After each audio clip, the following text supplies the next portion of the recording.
Magandang umaga boss, may paparinig na ako. MIUI 125. Ganda rin natin. Paparinig ko lang ang tunog ng pagilid na ako napapansin nyo ang tunog para lumuwag na pulik. Kaya pag ganyan napansin nyo sa motor nyo, huwag nyo na itakbo, baka wasakan yung panggilid nyo.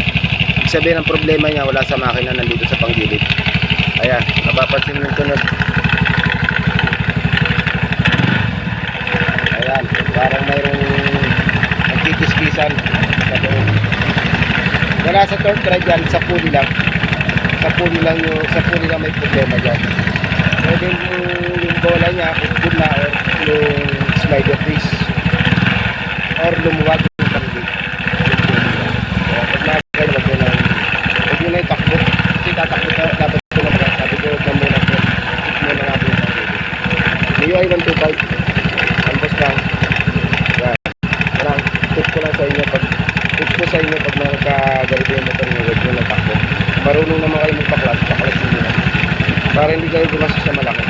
Kaya nga boss.